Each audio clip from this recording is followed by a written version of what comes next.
Bonjour, bonjour aimables téléspectateurs, heureuse retrouvaille ce jour.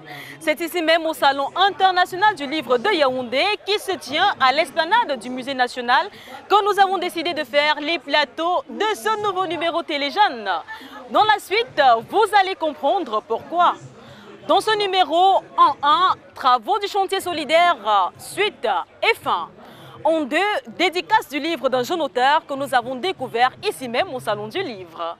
Nous clôturerons cette émission en beauté avec notre jeune écrivain Luis Walter Mouelé et notre reporter Josiane Choumi.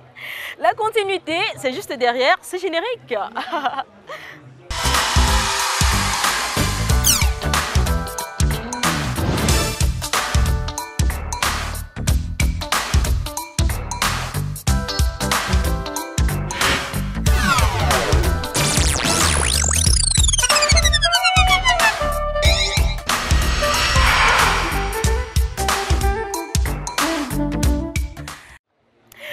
C'est en beauté que les jeunes volontaires français et camerounais ont fini la réhabilitation des toilettes et salles de classe du CETI communal de Yaoundé 1er.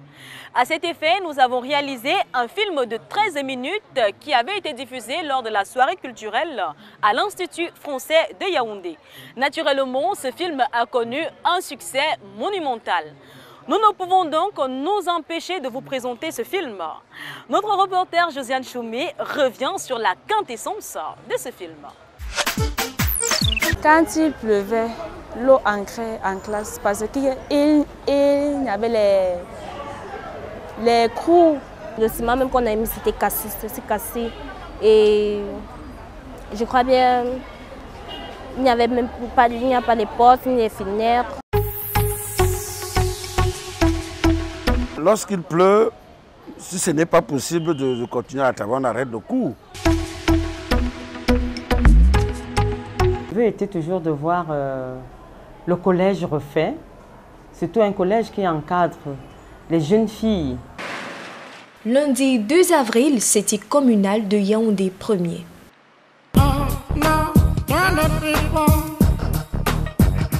Je suis venu participer au projet de la rénovation du bâtiment de CETI de Yaoundé. Je suis ici pour apprendre, pour y mettre du mien. Je suis venu ici à Yaoundé pour rénover ce collège qui est vraiment dans un état qui a besoin de nous. Il y a beaucoup de travaux à faire, mais c'est faisable. On aura 2 fresques aussi, donc sur les 2 murs. C'est aujourd'hui que ces jeunes débutent effectivement les travaux de rénovation des blocs, de salles de classe et des latrines du CETI communal de Yaoundé 1er. Attention! Celui-ci, tu me l'enlèves. Oui, tu l'enlèves parce que celui-ci est cassé.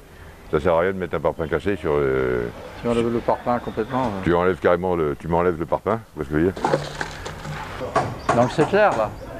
C'est clair là. Hein? Descends pas si profond, t'as pas besoin. Tu fais 10 cm, un peu plus. Un demi-parpaing. Demi-parpaing. Oh, merci. Grâce à leur convivialité et leur implication dans le travail, j'ai décidé tout simplement de mettre la main dans la pâte. Il faut travailler. Non, mais je travaille. Merci.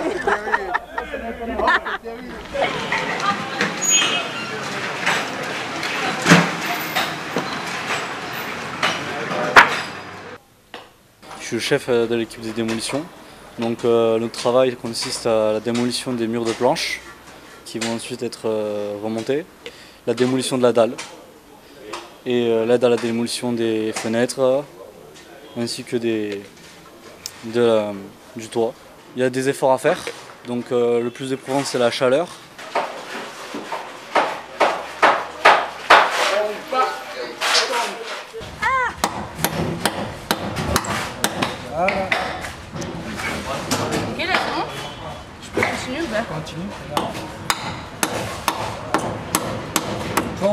Nous sommes dans le timing prévu. Bon, s'il n'y a pas de soucis, on devrait être dans les temps à la fin. J'espère, mais on a toujours les petits aléas. Et j'avais prévu une petite marge. Donc je ne suis pas inquiet.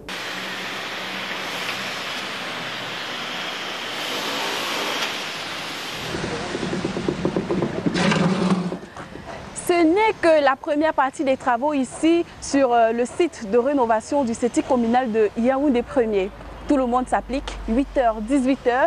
Le travail avance considérablement.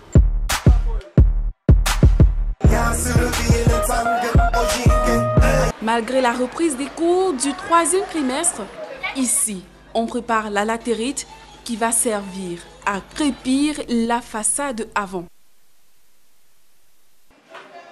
Au bloc de latrine, on finalise la pose des carreaux. Comme tous les matins, je sers toujours à quelque chose. Ici, sur le site de rénovation du CETIC communal de Yaoundé 1er, les femmes occupent une place très importante à travers les différents travaux qu'elles effectuent. On les retrouve dans tous les compartiments sur ce chantier.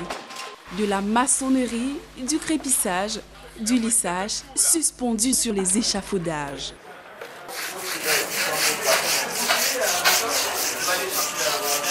Là, on est en train de brosser le mur pour le préparer, afin de pouvoir mettre le ciment colle ensuite pour pouvoir poser le carrelage dessus.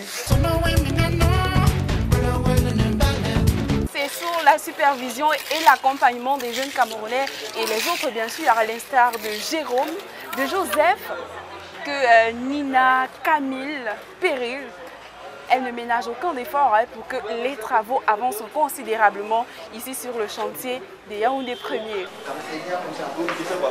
Ce sont des filles actives, elles ont même de la volonté, le courage même plus que les hommes, mais ce qui leur manque c'est la force. Ah, d'accord. Oui. Elles ont, comme on dit souvent ici, de la niaque. Je les apprends comment poser les carreaux au mur, comment couper un carreau, comment couper un carreau à l'aide de la carrelette et faire de la chape au mur. Quel message est-ce que vous pouvez transmettre à ces jeunes filles camerounaises qui nous regardent? Vous avez vu les filles avec des tuiles, filles maçons, filles carreleurs ou je ne sais pas quoi. C'est des nouveaux métiers, comme nous disons, c'est des métiers de la ville. Et aujourd'hui, tout le monde peut faire ce métier de la ville-là. Pourtant, à chaque fois, ça suit.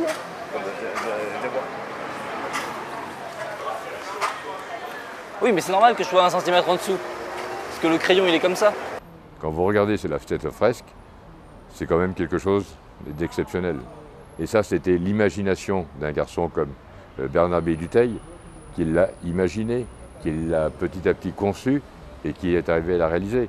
C'est vraiment quelque chose de superbe. Cette équipe de la fresque m'a beaucoup surpris.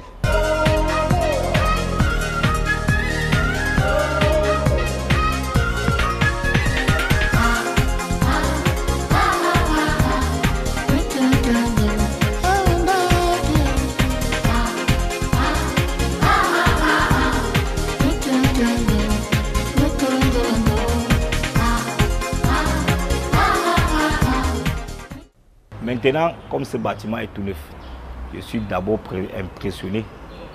Parce qu'au départ, ce n'était pas comme ça. C'était pas agréable à voir. C'était vraiment horrible. Bon, avec le temps, avec la prise et l'amélioration des travaux, vous voyez un peu comment on a abouti, on a mis les mains, les pieds, le cœur, la volonté de le faire. Et vous voyez un peu la beauté que cette volonté est amenée pour qu'on puisse réaliser ces bâtiments. J'ai beaucoup appris, j'ai eu des plus dans le carrelage. Je n'avais jamais fait le carrelage de toute ma vie. Mais j'ai appris à mettre les carreaux au point où le formateur m'a même laissé la charge de le faire toute une journée sans même passer contrôler. Et le lendemain, il a apprécié mon travail. Donc aujourd'hui, je peux dire que j'ai eu un plus dans le carrelage. Car je pense, et d'après mon formateur, je maîtrise ce domaine.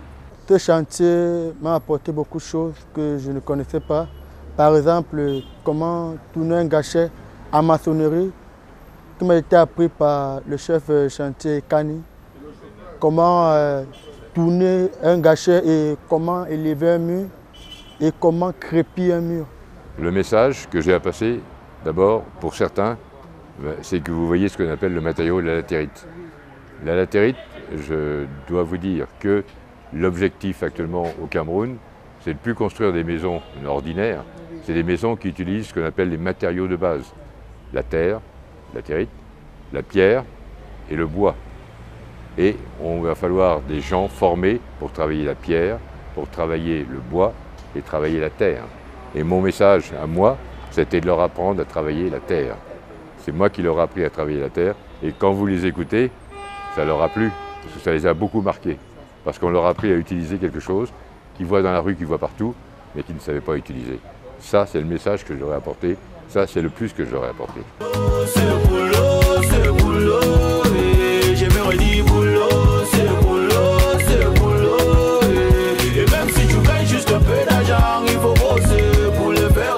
Nous avons pu relever le défi qui au départ apparaissait chimérique. Vous savez, ce n'est pas facile d'amener des jeunes des jeunes personnes qui pour la plupart peut-être n'avaient pas encore été en contact avec les métiers du bâtiment, les amener à rénover un bâtiment et par la suite qu'ils apprennent quelque chose. À la fin, j'ai vraiment l'agréable impression que non seulement ils ont appris quelque chose, ils ont été mis en situation interculturelle, ils ont échangé avec les jeunes Français qui sont arrivés pendant 5 semaines et je crois qu'aujourd'hui chacun repart du chantier non seulement après avoir appris quelque chose, mais aussi après avoir échangé avec les autres. Le sentiment qui m'anime, c'est un sentiment d'un travail bien accompli. Maintenant, comme ils ont une nouvelle salle de classe, les toilettes fraîchement modernes, donc quel est l'esprit de propreté pour espérer garder notre nouveau bâtiment dans un état de propreté.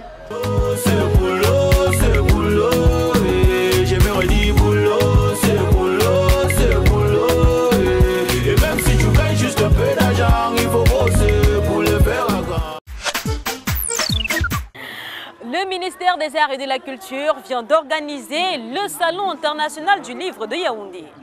Parmi la pléthore d'auteurs présents, y figurent également des jeunes.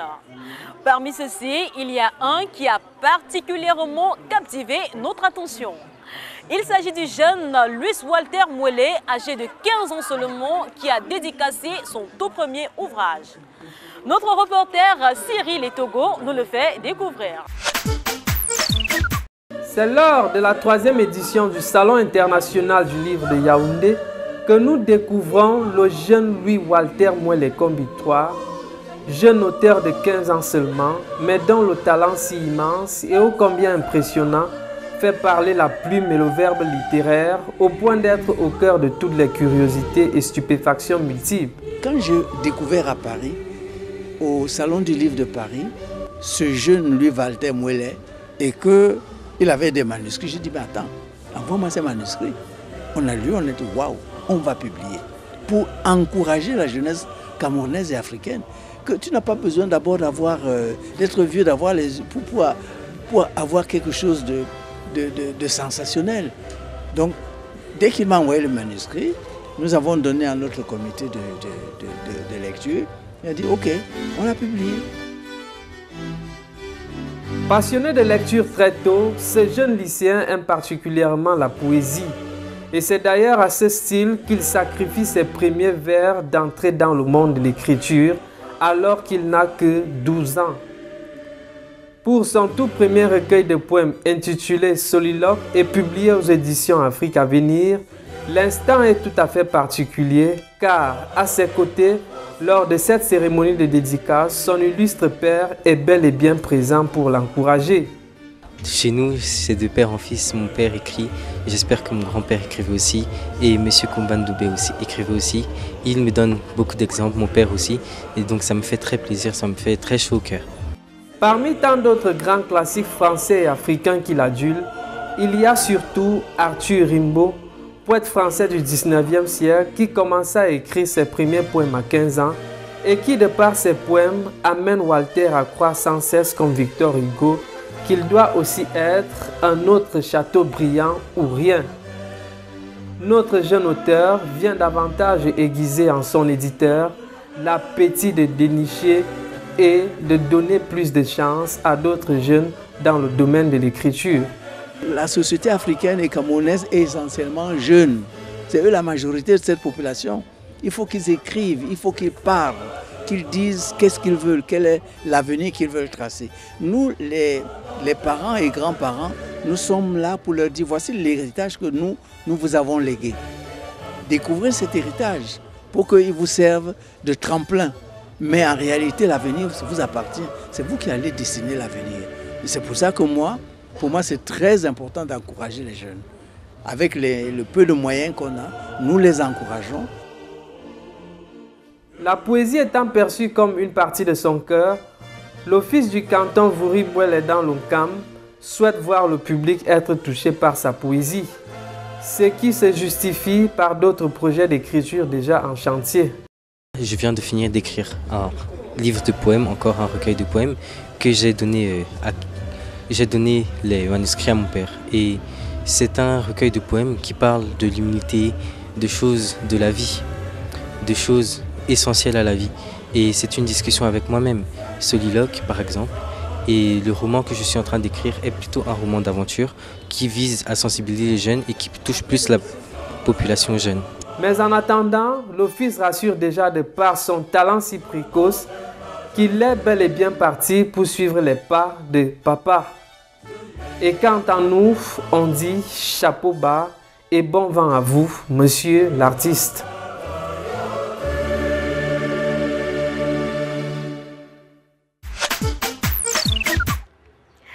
Aux âmes bien nées, la valeur littéraire n'attend point le nombre d'années.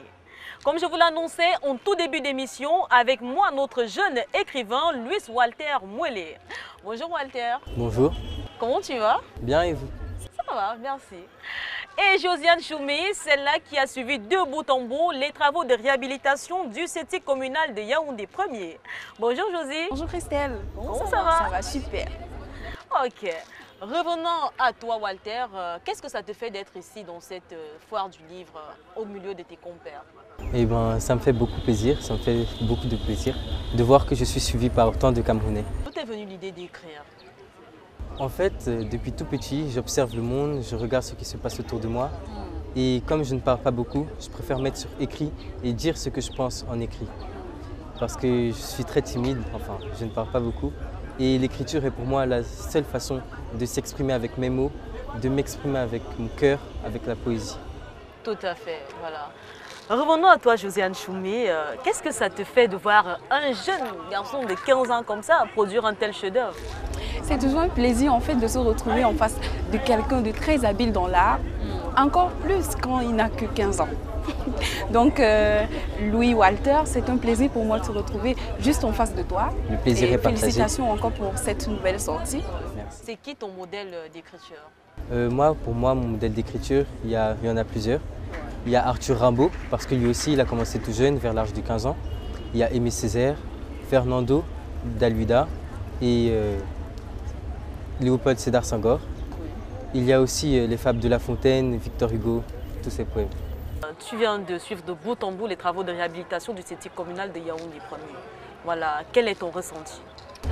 Je suis très contente d'avoir participé en fait à cette œuvre-là.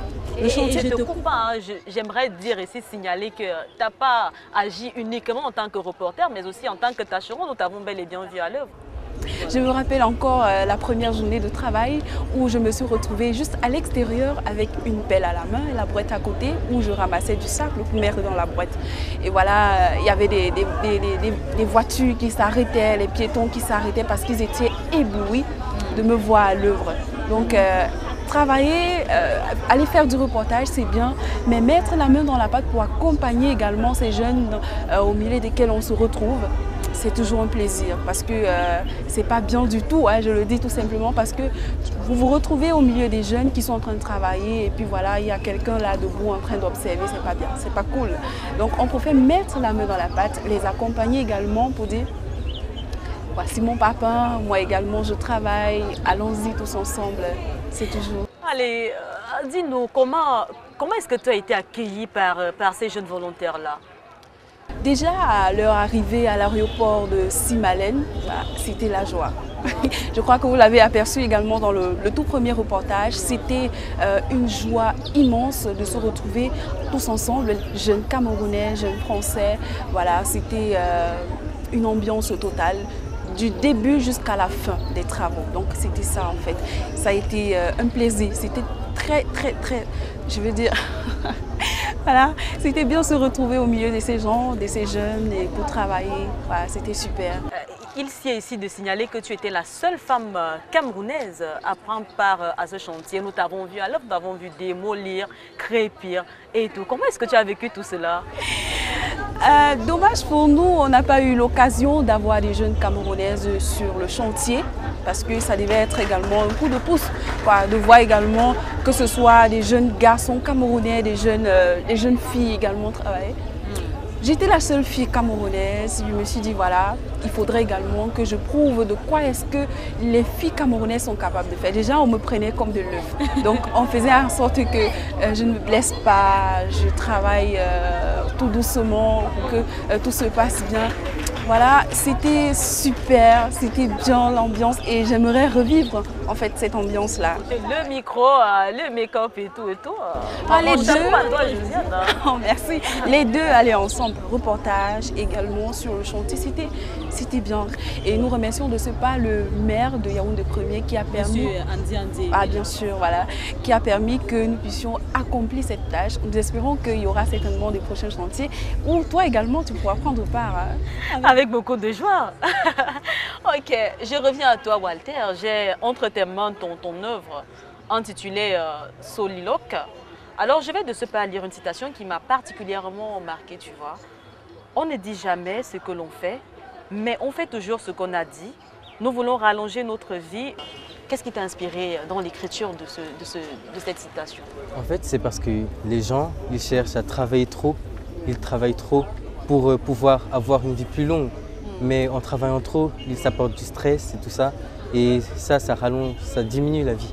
Et c'est en observant le monde extérieur, en observant tout ce qui se passe autour de moi et en observant et en me taisant que j'ai remarqué toutes ces choses et que j'ai voulu les mettre sur écrit. À parcourir ton livre, là, c'est un chef-d'œuvre carrément. À quand la prochaine sortie? La prochaine sortie, environ en fin août ou en début de juillet. Nous ne pouvons que te souhaiter bon vent, beaucoup de courage et surtout toutes nos sincères félicitations pour ce magnifique ouvrage. Merci. Ok. Aimables téléspectateurs, c'est ici que prend fin ce numéro Téléjeunes. Retrouvez toutes nos informations relatives à cette émission sur nos plateformes et réseaux sociaux Facebook, Twitter et Instagram. Retrouvez également cette émission sur notre chaîne YouTube Téléjeunes officielle. Partagez le lien, abonnez-vous et surtout likez. Tout en vous quittant, nous vous laissons ce proverbe Fang à méditer. Un jeune qui a beaucoup voyagé est plus âgé qu'un vieillard qui est resté uniquement au village. Que l'Éternel des armées vous protège, qu'il vous comble de ses grâces infinies. Rendez-vous à la prochaine sortie Téléjeunes avec le même plaisir. Ciao, ciao, ciao. Life is beautiful, Jehovah is wonderful. Baba Master Day, Tineke me na so ide.